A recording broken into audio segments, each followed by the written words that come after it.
Upset alerts in week 9. How concerned should we be on a scale of 1 to 10 with these games? Texas is coming here. Texas is coming to Nashville to face Vanderbilt. Texas is favored by 18.5. We already saw the Diego Pavia magic against Alabama. We saw them get off to a fast start. They have a long drive, and then they pick a ball off. I think it was a pick six, and they're up 13-0. You do that against Texas, anything could happen. Is that duplicable? I don't know. I will say this. I am fresh off watching Texas turn the ball over a lot against Georgia. Now, you could take that to mean it could happen again, or you could take it to mean it is a supreme focus point in Texas practice this week. All I'm saying is this is typically a get-right game. Don't be calling Vandy in 2024 a get-right game. You do that at your own peril. I'm going to put a 5 on this, the upset concern meter. I'm going to put a 5. Vandy has my attention. This game has my attention enough that I'm going to be there. And I have not taken the tour to a Vanderbilt game, even though it's like 5 blocks down the road from us. So I'm going to put a 5 on the upset alert concern scale there. Because still, if you're looking at the schedule here, I'm not always a big who have they played guy.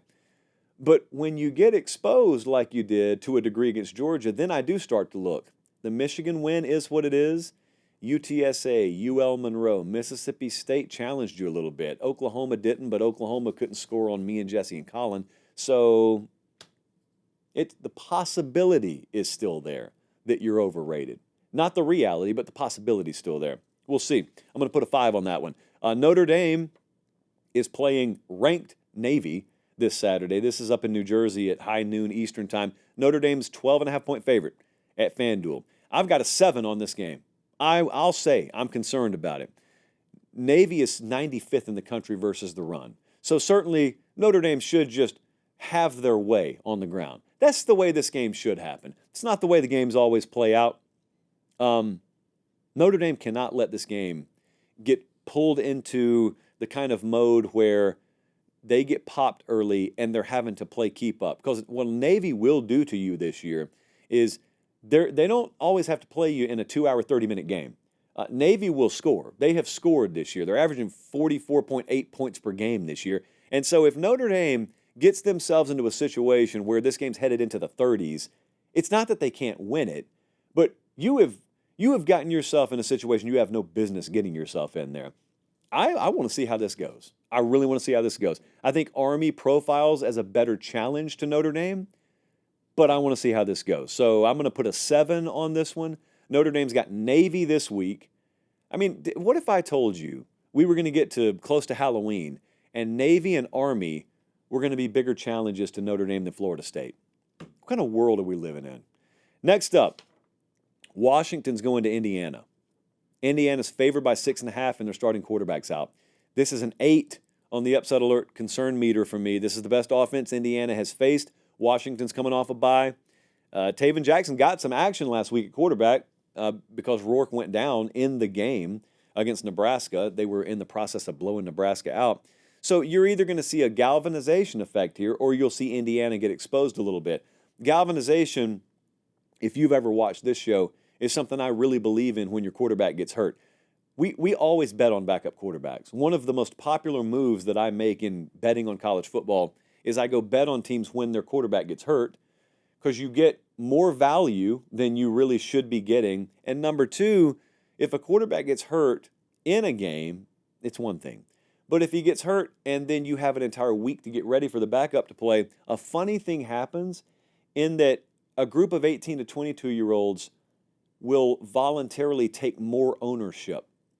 They will take more responsibility upon themselves.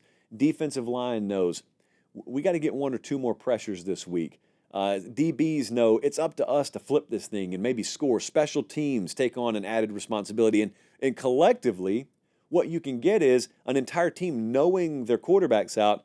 They collectively raise their level of play where in the aggregate, the result that gets put on the field is as good or better than it would have been had your starter been playing. That happens a lot.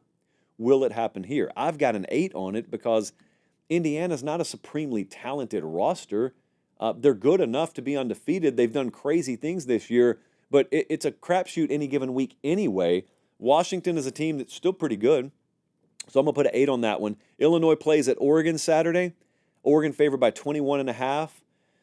Oregon showed supreme focus against Purdue. I actually was very impressed with how thoroughly and relatively easily they handled Purdue, not because Purdue's any good, but because of the scheduling dynamic spot it was. It showed maturity. It's a good coaching staff.